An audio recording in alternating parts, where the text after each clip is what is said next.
সংসার সাগরে দুঃখ তরঙ্গের খেলা, আশা তার একমাত্র ভেলা। সুপ্রিয় শিক্ষার্থীরা, আশা করি ভালো আছো, সুস্থ আছো, এই অবস্থায় নিজেকে সংরক্ষিত রেখেছ। এই আশাবাদ ব্যক্ত করে আজকের ক্লাস শুরু করছি। পাঠ উপস্থাপনায় আমি প্রকাশ হালদার, প্রভাষক, মাইলস্টোন কলেজ, সেক্টর 4। শিক্ষার্থীরা, আমি প্রথমে দুটো লাইন উচ্চারণ করেছি। সংসার সাগরে দুঃখ তরঙ্গের খেলা, আশা তার একমাত্র ভেলা। এই চরণ দুটির মধ্যে একটি শব্দ আছে, শব্দটি হচ্ছে আশা। আমাদের আজকের আলোচ্য বিষয় নবম ও দশম শ্রেণীর আশা কবিতাটি। আমরা আশা কবিতাটি আলোচনার পূর্বে কবি পরিচিতিটা একটু আলোচনা করে নিব, কারণ এই কবি পরিচিতি থেকে এসএসসি এবং নবম ও দশম শ্রেণীর যে কোনো পরীক্ষায় অনেক প্রশ্ন আসে। তাই তোমরা মনোযোগ সহকারে এই কবি পরিচিতিটা বুঝবে এবং শুনবে। আমি চলে যাচ্ছি কবি পরিচিতিতে। দেখো, আশা লিখেছেন সিকান্দার আবু জাফর। তাহলে আশা কবিতাটি কে লিখেছেন? সিকান্দার আবু জাফর। সিকান্দার আবু জাফর 1919 সালের 19শে মার্চ জন্মগ্রহণ করেন। আমাদের এই তারিখগুলো সুস্পষ্টভাবে মনে রাখতে হবে। তিনি খুলনা জেলার তেঁতুলিয়া গ্রামে জন্মগ্রহণ করেন। আমি তেঁতুলিয়া গ্রামটার কথা বললাম এই জন্য যে কোন গ্রামে জন্মগ্রহণ করেন এটা মাঝে মাঝে আসে। সুতরাং আমাদের জানতে হবে খুলনা জেলার তেঁতুলিয়া গ্রামে জন্মগ্রহণ করেন। কবি 6 দফা আন্দোলনের সাথে যুক্ত ছিলেন। তাহলে এই প্রশ্নটাও আসে, কবি কোন আন্দোলনের সাথে যুক্ত ছিলেন? কবি 6 দফা আন্দোলনের সাথে যুক্ত ছিলেন। মনে থাকে জানি, এই 6 দফাটা মনে রাখবে তোমরা। এরপরে কবির একটি অমর সৃষ্টি আছে যা বাংলার সকল মানুষের কাছে স্মরণীয় এবং বরণীয়। তা হচ্ছে তার একটি মুক্তিযুদ্ধ ভিত্তিক গান, মানে মুক্তিযুদ্ধের গান। আমাদের সংগ্রাম চলবেই চলবে। এই গানটি স্বাধীন বাংলা বেতার কেন্দ্র থেকে বারবার প্রচারিত হতো। কেন প্রচারিত হতো জানো? এই যে বাংলার দামাল ছেলেরা এই গান শুনে মুক্তিযুদ্ধে ঝাঁপিয়ে পড়ার শক্তি পেত। বাংলার দামাল ছেলেদের মন মুক্তিযুদ্ধে যাওয়ার জন্য উদ্বেলিত হয়ে উঠত।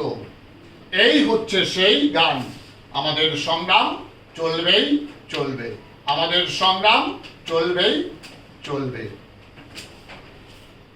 তাহলে আমরা এই দুটো ঘটনা থেকে আমরা বুঝতে পারি যে কবি সিকান্দার আবু জাফর 6 দফা আন্দোলনের সাথে যুক্ত ছিলেন, মুক্তিযুদ্ধের সাথে সরাসরি যুক্ত ছিলেন। অতঃপর আসি তার সৃষ্টিকর্মগুলো কি কি ছিল, সেগুলো আমরা এখন আলোচনা করব। তার সৃষ্টিকর্মগুলো দেখো, কাব্যগ্রন্থ, কাব্যগ্রন্থের মধ্যে যেগুলো বিখ্যাত সেগুলো হচ্ছে প্রসন্ন শহর, বৈর বৃষ্টিতে, বৃশ্চিক লগ্ন, মালব কৌশিক, এখানে এই যে কাব্যগ্রন্থটি আছে মালব কৌশিক, এটা আমাদের জন্য খুবই গুরুত্বপূর্ণ। এই আশা কবিতাটি মালব কৌশিক কাব্যগ্রন্থ থেকে সংকলিত হয়েছে। অনেক সময় এই প্রশ্নটা আসে, আশা কবিতাটি কোথা থেকে নেওয়া হয়েছে? আশা কবিতাটি মালব কৌশিক কাব্যগ্রন্থ থেকে নেওয়া হয়েছে। আবার প্রশ্নটা এভাবে অনেক সময় আসে, আশা কবিতার উৎস কি? মালব কৌশিক কাব্যগ্রন্থ। এই প্রশ্নটা যদি আরো অন্যরকম ঘুরিয়ে আসে তাহলে কেমন হবে, যে মালব কৌশিক কি ধরনের রচনা? তখন তোমরা বলবে কাব্য গ্রন্থ। দেখো, আমরা যখন একটা বিষয় পড়ব, ওই বিষয়ে কোন অ্যাঙ্গেলে, কোন ধাঁচে, কিভাবে আমাদের জ্ঞানমূলক এবং বহু নির্বাচনী প্রশ্ন আসতে পারে সেটা আমাদের বুঝতে হবে, এবং তখনই আমাদের খুঁজে বের করতে হবে এই মালব কৌশিক থেকে কত ধরনের প্রশ্ন আসতে পারে। এটা জ্ঞানমূলক প্রশ্ন আসতে পারে, তোমাদের বহু নির্বাচনী প্রশ্ন আসতে পারে। সুপ্রিয় ছাত্রছাত্রীরা, এখন আমরা মূল কবিতা পাঠে চলে যাব।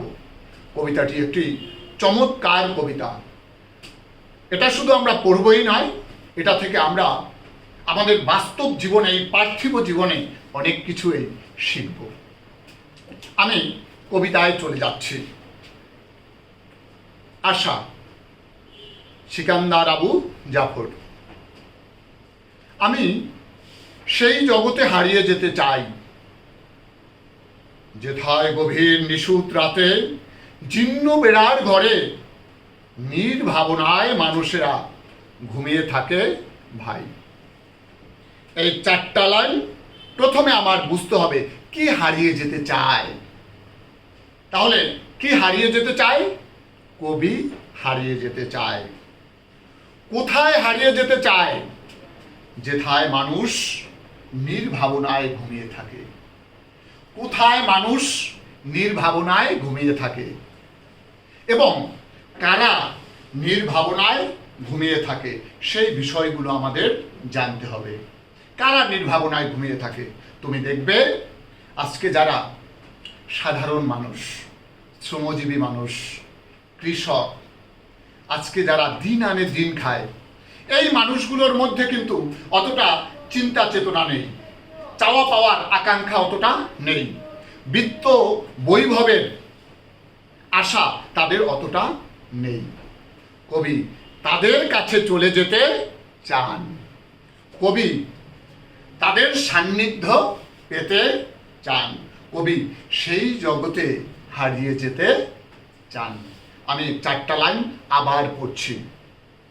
আমি সেই জগতে হারিয়ে যেতে চাই, যেথায় গভীর নিশুত রাতে জীর্ণ বেড়ার ঘরে নির্ভাবনায় মানুষেরা ঘুমিয়ে থাকে ভাই। তোমরা একটা জিনিস তোমাদের মনে প্রশ্ন জাগতে পারে, জীর্ণ বেড়া কি? মানে ভাঙাচোরা বেড়া, যে বেড়ায় ফাঁকা দেখা যায়, ফাঁকা থাকে, এটাকে জীর্ণ বেড়া বলে। এটা কোথায় দেখতে পাও তোমরা বলো তো?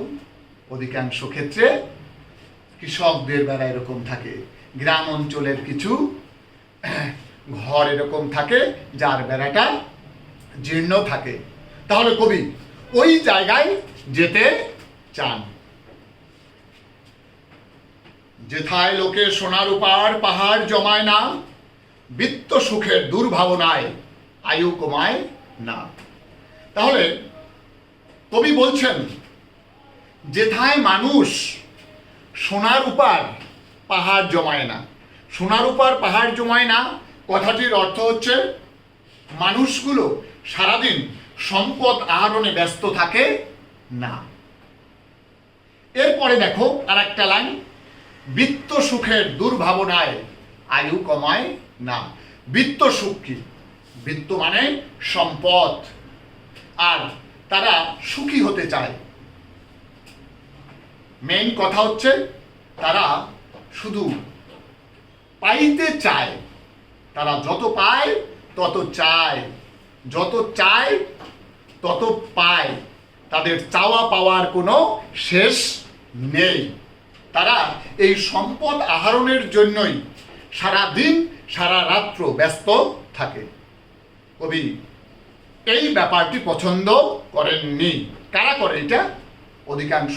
তোমার আমার পাশে দেখতে পাচ্ছ যে 5টা 7টা বাড়ি আছে, অনেকগুলো গাড়ি আছে। তারা আরো চায়, তারা আরো সম্পদ চায়, কিন্তু প্রকৃতপক্ষে তারা কি সুখী? না।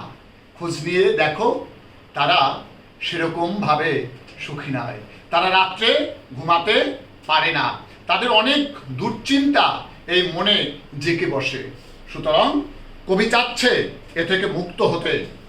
কবি এই মানুষগুলো, এই পরিবেশ সে পছন্দ করে না। সে কোথায় যেতে চায়? যেথায় মানুষ নির্ভাবনায় ঘুমিয়ে থাকে, যেথায় মানুষ নির্ভাবনায় ঘুমিয়ে থাকে, কোনো চিন্তা নাই। কারা নির্ভাবনায় ঘুমায়? যারা সাধারণ মানুষ, যাদের এত সম্পদ নেই। কবি তাদের সান্নিধ্যে যেতে চান। এরপরে দেখো, যেথায় লোকে তুচ্ছ নিয়ে তুষ্ট থাকে ভাই। খুব চমৎকার কিন্তু। যেথায় লোকে তুচ্ছ নিয়ে তুষ্ট থাকে ভাই। এখানে দুটো শব্দ আছে, একটা হচ্ছে তুচ্ছ আর একটা হচ্ছে তুষ্ট। তুচ্ছ মানে সামান্য কিছু, আর তুষ্ট মানে আত্মতৃপ্তি, আনন্দে থাকে। তাহলে কবি কোথায় যেতে চান? যেথায় মানুষ সামান্য কিছু পেয়ে, সামান্য কিছু নিয়ে তুষ্ট থাকে, আনন্দে থাকে, তার চাওয়া পাওয়ার বেশি কিছু নেই। কবি সেথায় যেতে চান। কবি তাদের কাছে থাকতে চান, তাদের ভালোবাসা পেতে চান। তাহলে আমি এই লাইনটা আবার একটু পড়ছি, দেখো। যেথায় লোকে তুচ্ছ নিয়ে তুষ্ট থাকে ভাই। যে সামান্য কিছু নিয়েও তারা খুব তৃপ্তি পায়। এই সামান্য কিছুই তাদের কাছে অনেক বড় কিছু। তারা অধিক চায় না, তারা বিত্ত সুখের বৈভবে নিজেকে জড়াতে চায় না, তারা সোনা দানার পাহাড় গড়তে চায় না, অধিক সম্পদ চায় না। জীবন চলার জন্য যতটুকু দরকার ততটুকু হলেই তারা খুশি। সেই কথাটি কবি এখানে বোঝাতে চেয়েছেন। সারাদিনের পরিশ্রমে পায় না যারা খুঁজে একটি দিনের আহার্য সঞ্চয়। দেখো, তোমার আশেপাশেই তুমি এই চিত্র দেখতে পাবে। তারা সারাদিন পরিশ্রম করছে। কারা? যারা মাটি কাটছে মুটে, যারা কৃষক, যারা ঠেলা গাড়ি চালাচ্ছে, যারা কৃষিকাজ করছে, যারা সামান্য কিছু কাজ করছে, তারা সারাদিন পরিশ্রম করে, তারপরে সামান্য কিছু উপার্জন করে। সেই উপার্জন দিয়ে তাদের একবেলা আহার ঠিক মতো হয় না। আহার মানে একবেলা যে খাবে বাবা, সেটাও ঠিক মতো তারা কি করতে পারেনি, অর্জন করতে পারেনি, আয় করতে পারেনি। তারপরেও কিন্তু তাদের মনে কোনো দুঃখ নাই, বেদনা নেই, হতাশা নেই, কষ্ট নেই, বিরহ নেই। তারা সুখে আছে। কারণ কি? তারা তো এই সামান্য জিনিস নিয়েই খুব আনন্দের মধ্যে থাকে, এবং তারা এই তুচ্ছতেই তুষ্ট থাকে, সামান্য কিছুতেই তারা তৃপ্তি পায়। তবুও যাদের মনের কোণে নেই দুরাশা গ্লানি, নেই দীনতা, নেই কোনো সংশয়। কত চমৎকার কথা দেখো। সামান্য তারা আয় করেছে, একবেলা তারা মাত্র খায়, তাও ঠিক মতো পায় না। তারপরেও দেখো, তাদের কোনো সংশয় নেই, তাদের কোনো দীনতা নেই, তাদের কোনো দ্বিধা নেই। লাইনটি দ্বারা বোঝানো হচ্ছে এই সামান্য খায়, সামান্য উপার্জন, তারপরেও তারা সুখী। তাদের দুঃখ নেই, বেদনা নেই, হতাশা নেই, দীনতা নেই। ওই যতটুকু তারা আয় করে সেটুকু দিয়েই তাদের জীবন চালায়। যেথায় মানুষ মানুষেরে বাসতে পারে ভালো, প্রতিবেশীর আধার ঘরে জ্বালতে পারে আলো। কত সুন্দর কথা।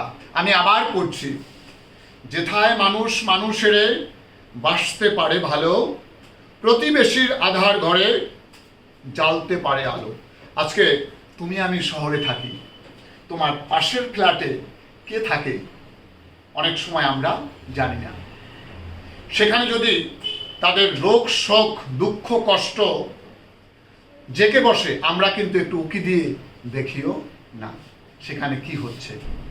অথচ তুমি সাধারণ মানুষের কাছে যাও, গ্রামে যাও, নিম্নবিত্তদের কাছে যাও, যারা দিন আনে দিন খায়, এই সমস্ত মানুষের কাছে যাও, তাদের একটি হৃদয়ের বন্ধন আছে, তাদের ভালোবাসা আছে, তাদের মনের মধ্যে একটা বিষয় কাজ করে, সেটা হচ্ছে আমি একার জন্য নয়, আমার জন্য আমি নয়, আমি সবার জন্য, আমি সবাইকে নিয়ে আমি সবাইকে নিয়ে ভালো থাকবো, সবাইকে ভালোবাসবো।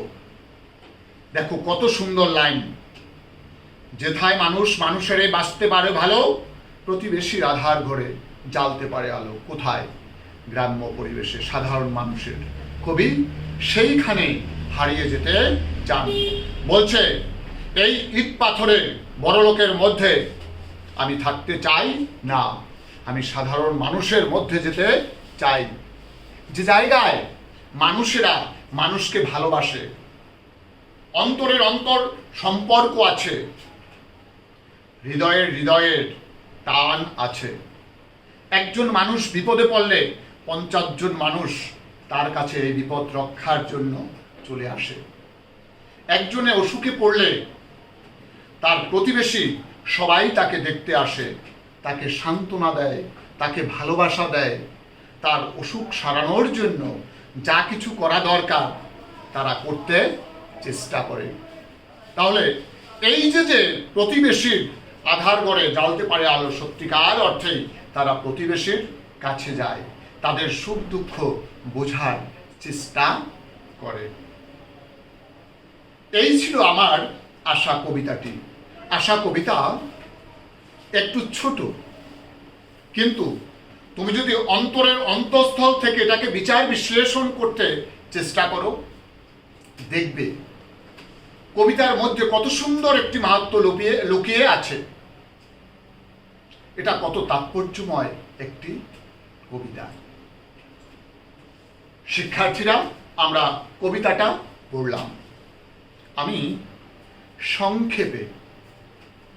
সংক্ষেপে এই কবিতাটার যে একটা মূল ভাব অথবা কবি কি বলতে চেয়েছেন খুব ছোট্ট করে তোমাদের আমি বুঝিয়ে দেব। আশা কবিতাটি সিকান্দার আবু জাফরের একটি বিখ্যাত কবিতা। এই কবিতাটি মালব কৌশিক কাব্যগ্রন্থ থেকে সংগৃহীত। কবি বলেছেন, বর্তমান সময়ে কিছু কিছু লোক সারাদিন কেবল সম্পদের পিছনে ছুটে, তারা বিত্ত বৈভব চায়, তারা সোনা রূপার পাহাড় জমায়, মানে যত পায় তারা তত চায়, চাওয়া পাওয়ার কোনো শেষ নেই। তোমরা একটা ভাব সম্প্রসারণ পড়েছ এই জগতে, হায় সেই বেশি চায়, আছে যার ভুরি ভুরি, রাজার হস্ত করে সমস্ত কাঙালের ধন চুরি। আমাদের এই বর্তমান সমাজ ব্যবস্থাটা এরকম। তাই কবি বলছেন, আমি এই জগতে থাকতে চাই না, আমি এমন একটা জায়গায় যেতে চাই, এমন একটা পরিবেশে থাকতে চাই, এমন মানুষের সান্নিধ্যে থাকতে চাই যাদের অন্তরের মধ্যে ভালোবাসা আছে, যাদের মনে কোনো দুঃখ বেদনা আশা হতাশা কিচ্ছু নেই, তারা সামান্য কিছুতেই তুষ্ট হয়। এদের কাছে আমি চলে যেতে চাই। এরা কারা? এরা হচ্ছে আমাদের সমাজের সাধারণ মানুষ, দরিদ্র মানুষ, নিম্ন শ্রেণীর মানুষ, কৃষক শ্রেণীর মানুষ, যারা দিন আনে দিন খায়। তাদের অত সম্পদের চাহিদা নেই, কিন্তু তাদের মধ্যে একটা জিনিস আছে, ভালোবাসা। অন্তরের অন্তঃস্থল থেকে তারা মানুষকে ভালোবাসে। তারা মানুষের বিপদে পাশে গিয়ে দাঁড়ায়। কবি তাদের কাছে থাকতে চান, তাদের সান্নিধ্য পেতে চান, তাদের সংস্পর্শ কবি চান। কবি সেই জগতে হারিয়ে যেতে চান। কবি এই ইট পাথরে গড়া দালান কোঠার মধ্যে বিত্ত বৈভবে থাকা মানুষগুলোর কাছে আর থাকতে চান না। কবি এই আশাবাদ ব্যক্ত করে আশা কবিতাটি লিখেছেন। এই আশা কবিতা শুধু আমরা পড়বই নয়, এই কবিতা থেকে আমরা কি শিখলাম? সত্যিকার অর্থে তুমি দেখো, যাদের অনেক সম্পদ, অনেক বাড়ি গাড়ি কারখানা, তারা কিন্তু রাত্রে ঘুমাতে পারে না, তারা কিন্তু প্রকৃতপক্ষে কেউই সুখী নয়। বাট এক শ্রেণীর মানুষ আছে, তাদের কিছুই নেই, তারপরেও তারা খুবই সুখী। তাদের রাত্রে ঘুম হয়। তুমি দেখবে রাস্তার উপরে একটি শিশু ঘুমিয়ে আছে, নির্ভাবনায় ঘুমিয়ে আছে, কোনো চিন্তা নেই, ভাবনা নেই, দুঃখ নেই, বেদনা নেই, সে ঘুমাচ্ছে। সাধারণ একজন মানুষ, যার এই বিত্ত বৈভবের আশা নেই, টাকা পয়সার অত লোভ নেই, সোনা দানার পাহাড় গড়ায় না বা গড়ে না, এরা কিন্তু ভালো আছে, শান্তিতে আছে। তাদের মনের মধ্যে প্রশান্তি আছে। দেখো, শান্তির চেয়েও কিন্তু এক লেভেল উপরে প্রশান্তি, তারাই কিন্তু প্রশান্তিতে থাকে। কবি সেই জিনিসটাই বোঝাতে চেষ্টা করেছেন যে আমাদের যতটুকু আছে তাই নিয়ে আমরা সুখে থাকি, আমাদের যতটুকু আছে তাই নিয়ে আমরা শান্তিতে থাকি। সেটাই তো ভালো, সেটাই তো আত্মতৃপ্তি পাওয়া উচিত, তাই না? সুপ্রিয় শিক্ষার্থীরা, আজকে কবিতা এবং কবি পরিচিতি, পাঠ পরিচিতি এইটুকুই। তোমাদের আমি একটা হোমওয়ার্ক দিব। এই বাড়ির কাজটা দেখো, বাড়ির কাজ, জ্ঞানমূলক প্রশ্ন 20টা, লার্ন প্লাস রাইট। আমি তোমাদের আর একটু কথা বলবো, তোমরা হোমওয়ার্ক করো, অনেক সময় খুব সুন্দর করে করো না, এটা কিন্তু কখনোই ঠিক নয়। তুমি জেনে রাখবে যে উপস্থাপনা এবং হাতের লেখা ভালো নম্বর পাওয়ার জন্য একটি বড় ব্যাপার। সুতরাং তোমরা খুব সুন্দর হ্যান্ডরাইটিংয়ে কালকে হোমওয়ার্কটা সাবমিট করবে। আশা করি আমি যে ক্লাসটা নিয়েছি তোমরা বুঝতে পেরেছ। সুপ্রিয় শিক্ষার্থীরা, তোমরা জানো বর্তমান আমরা একটা ভয়াবহ অবস্থার মধ্যে দিয়ে যাচ্ছি। এই মহামারীকে আমাদের ওভারকাম করতে হবে, কিন্তু একটা জিনিস খেয়াল রাখবে, সময় কিন্তু অতিবাহিত হয়ে যাচ্ছে, সময় কিন্তু বসে নেই। তোমরা যারা আজকে 10ম শ্রেণীর ছাত্রছাত্রী, তাদের পরীক্ষা কিন্তু দেখবে সঠিক সময় হবে। তাই এই সময়টাকে আমাদের কাজে লাগাতে হবে। আমরা এই সময়টাকে হেলায় নষ্ট না করে আমরা জানি আমাদের পড়াশোনায় মনোযোগ দেই এবং পড়াশোনার মাধ্যমে এই সময়টা আমরা অতিবাহিত করি, তাহলে সময়টাও আমার ভালো কাটবে আর আমাদের লেখাপড়ার ব্যাপারটাও আমরা ত্বরান্বিত হতে পারবো। সুতরাং শিক্ষার্থীরা, এই দুর্যোগপূর্ণ অবস্থায় সবাই ভালো থাকো, সুস্থ থাকো এবং সবাই সবার জন্য আমরা দোয়া করি, এই আশাবাদ ব্যক্ত করে শেষ করছি। ধন্যবাদ সবাইকে।